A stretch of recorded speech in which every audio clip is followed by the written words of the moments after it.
In the English Channel, I told you about something called the handover. It had been known about in coastal communities for a very, very long time.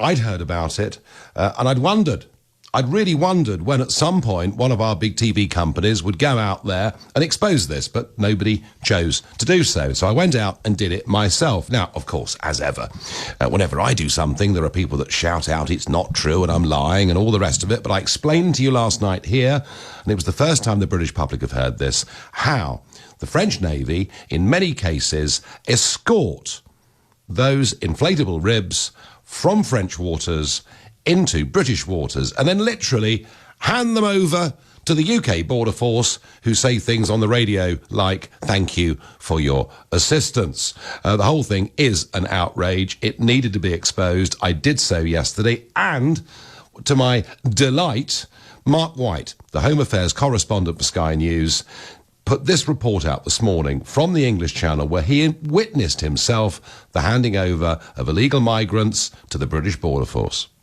Almost as soon as dawn breaks over these busy shipping lanes, the first migrant boat comes into view. We counted 13 on board. Shadowing it, the French patrol vessel Aramis, which had been with it since it left a beach near Calais 2 hours earlier, and from what we could see was making no attempt to intercept the boat. The Border Force vessel Speedwell arrived on scene soon after the migrants crossed into UK waters.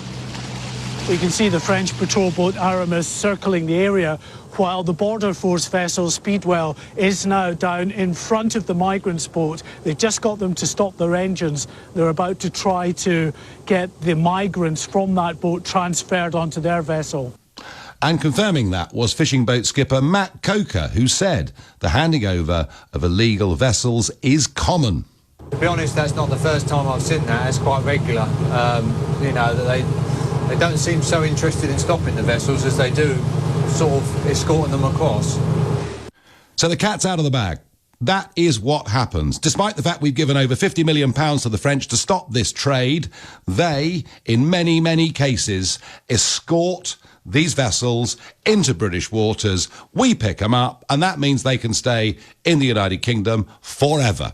That is the racket that is going on. And when you think about it, when you think about the number of boats that are out there, the number of Border Force boats, the RNLI, the spotter aeroplanes, helicopters that are up in the air. I mean, the numbers of people on the ground accepting dozens of people every day that it's calm. Goodness only knows what this is costing us to operate every single week. Now, I was pretty unhappy, those of you that listened last night, with the Home Office response to the questions I put in. So I went back to them this morning and I said, the list of, or LBC on my behalf said, the list of small boat incidents did not list the boat that Mr. Farage witnessed and reported to the authorities at 8:11 yesterday morning. RNLI and Border Force were there on the scene by 8:30. We estimated there were 22 people on this boat. Why has this not been recorded? Now, the reason I put that in was because when we asked Border Force yesterday what boats had come in to the United Kingdom, they gave us this. Our first incident, the first interception of a rib was at 03:37. The second was at 04:09. The third was at 04:31. The fourth was at 04:50. The fifth was at 14:05. As I say, we told the authorities we'd found this rib at 8:11. And they come back and say these remarks are completely untrue. Border Force intercepted 5 boats that day. The one spotted by Mr. Farage was already on our radar and when he called it in and was included in the figures we gave out. So what? Did it take them 3 hours to go and find it? Did it take their boat that cruises along at 25 knots, a journey that wouldn't take more than 35 minutes, did it really take them 3 hours to get there? I have to say, I don't believe what we're being told by the Home Office. I think they have been under-egging the figures for a long time. So there's no way their small boat incident report from yesterday is accurate or true. They have not answered my question sufficiently, and I'm on the case. And it was the same last Saturday. They said last Saturday that 90 illegal immigrants had come into the country. Well, 90 had come into Dover. What about the 25 that landed on the beach at Pett Level in East Sussex? Why were they not included in the numbers? And the other question I asked was about, why it was that French boats were handing over, escorting illegal migrants to our country. And I asked them, a second question to this. And I said, why? Why is this happening?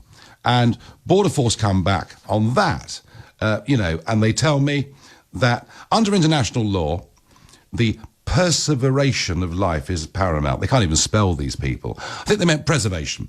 The preservation of life is paramount. There have been some instances where migrants refuse to board French boats. Surprise. The boat will remain with the migrants to ensure their safety. So the French Navy, let's just get this right, the French Navy are incapable of picking up a rib with 10 or 20 people in it who are illegally trying to leave France's shores for the United Kingdom, and the French Navy can't apprehend them and turn them round because the migrants don't want it and might cut up a bit rough. God, I hope there's not another war. The French Navy would give in before a shot gets fired in case someone gets hurt. I will not leave this issue alone. I'm going to keep pressing it. I'm going to keep going for the truth. I'm thrilled that Sky News have done this. Who knows? Maybe even the BBC might report it on their news one day at some point this year. But don't hold your breath.